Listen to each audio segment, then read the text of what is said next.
एक समय की बात है, एक राज्य में राजा राज करता था। उसकी केवल एक आंख थी और एक पैर था। इन कमजोरियों की बाद भी वह एक कुशल, दयालु और बुद्धिमान शासक था। उसके शासन में प्रजा बहुत खुशहाल जीवन व्यतीत कर रही थी। एक दिन राजा अपने महल के गलियारे से टहल रहा था।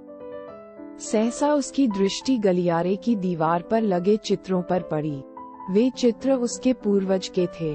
उन चित्रों को देख राजा के मन में विचार आया कि भविष्य में जब उसके उत्तराधिकारी महल के उस गलियारे से टहलेंगे तो उन चित्रों को देख अपने पूर्वजों का स्मरण करेंगे।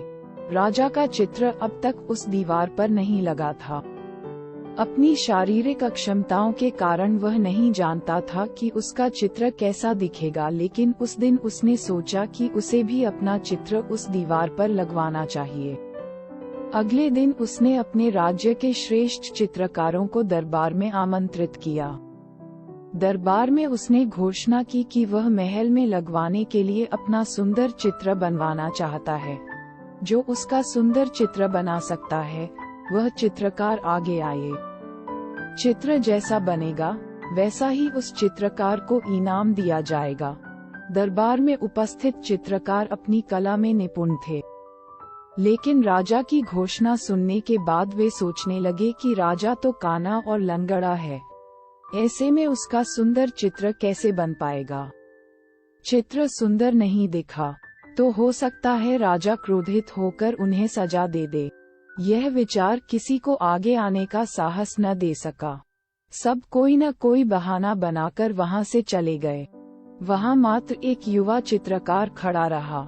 राजा ने उससे पूछा, क्या तुम मेरा चित्र बनाने को तैयार हो? युवा चित्रकार ने हामी भर दी। राजा ने उसे अपना चित्र बनाने की आज्ञा दे दी।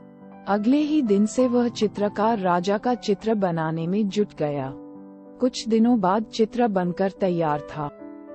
जब चित्र के अनावरण का दिन आया तो दरबार में दरबारी सहित वे सभी चित्रकार भी उपस्थित हुए, जिन्होंने राजा का चित्र बनाने से इनकार कर दिया था। सभी उत्सुकता से चित्र के अनावरण की प्रतीक्षा कर रहे थे। जब चित्र का अनावरण हुआ तो राजा सहित सबके मुंह खुले के खुले रह गए। चित्र बहुत ही सुंदर बना था। उस चित्र में राजा दोनों तरफ पैर कर घोड़े पर बैठा हुआ था, जिसे एक ओर से चित्रित किया था और उसमें राजा का एक ही पैर नजर आ रहा था। साथ ही राजा धनुष चढ़ाकर एक आंख बंद कर निशाना साध रहा था, जिससे उसके काने होने की कमजोरी छुप गई थी। ये चित्र देख राजा बहुत प्रसन्न हुआ। चित्रकार ने अपनी बुद्धिमत्ता से उसकी कमियों को छुपाकर एक बहुत सुंदर चित्र बनाया था। राजा ने उसे पुरस्कृत करने के साथ उसे अपने दरबार का मुख्य चित्रकार बना दिया। दोस्तों, इस छोटी सी कहानी के माध्यम से मैं आपको ये बताना चाहती हूँ कि जीवन में आगे बढ़ना है तो हमें सदा सकारात्मक सोच रखना चाहिए।